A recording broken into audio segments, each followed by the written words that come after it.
If you're thinking of electric vehicles in 2017, then your mind probably goes first to Tesla, whose Model 3 car first rolled off the production lines just last week. What we've got though is this.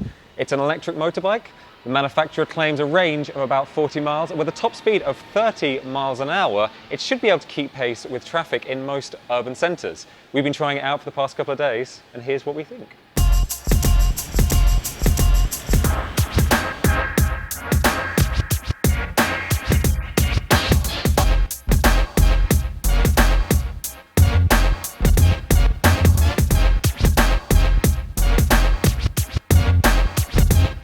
So I finally got the bike started up. I have a 20-mile round trip planned, so I'm really excited to see how this thing performs, whether it will feel like an underpowered electric bike or whether it will kind of feel more comparable to like a 50cc like moped or scooter. Really interested to see how it performs, how loud it is, and whether I could see myself actually using this on a daily basis. Let's get this thing fired up. The first thing you notice when you get on this bike is just how quiet it is. Now, of course, we all know that electric vehicles are a lot quieter than their combustion engine counterparts, but it really surprised me at just how silently this thing drifts along.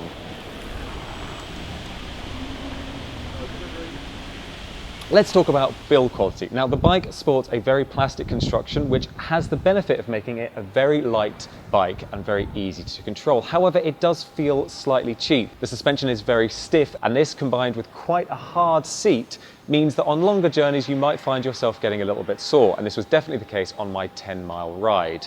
Alright, so I've just finished my first long ride with the electric motorbike. It did okay. I'm feeling quite saddle sore. This seat is not as comfortable as the seat on the scooter that I'm used to. And like mainly the problem was that there just wasn't quite that responsiveness.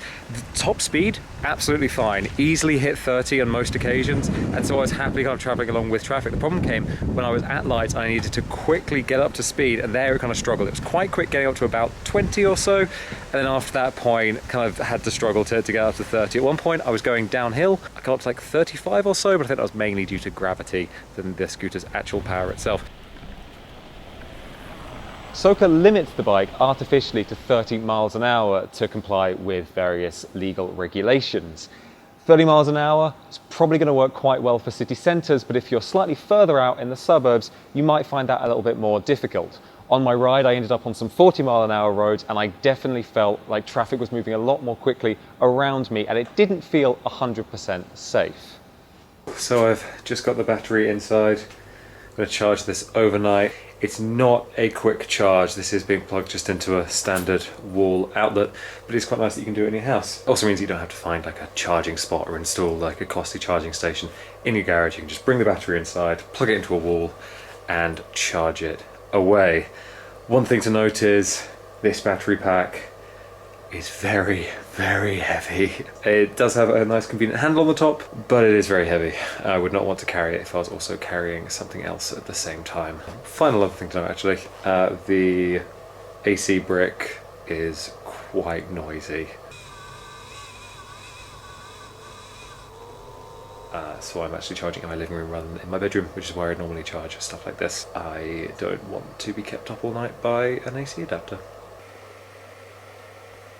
So the number one thing you're probably worried about when riding any sort of electric vehicle is range. And the manufacturer Soco claims a range of about 40 miles for this, which we think is a little bit optimistic. I took the bike on a 20-mile round trip, and the battery dipped down to about 7%. So based on that, we'd probably estimate you'd get around 25 miles or so of range. This will vary a great deal though based on different circumstances. The bike has 3 different power settings ranging from very power efficient to sport, and that will have a massive impact on how much energy the bike uses. So in conclusion, Len, the Soco electric motorcycle is a lot of fun to drive. It's nippy, and more importantly, it's light, which means it's very, very maneuverable.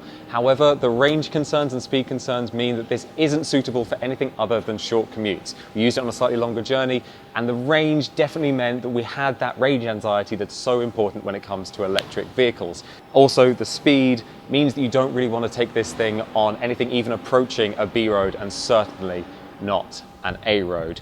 But if you'd like a fun commuter bike that will cost you nothing in petrol costs, then you could definitely do a lot worse than the Soco electric motorcycle.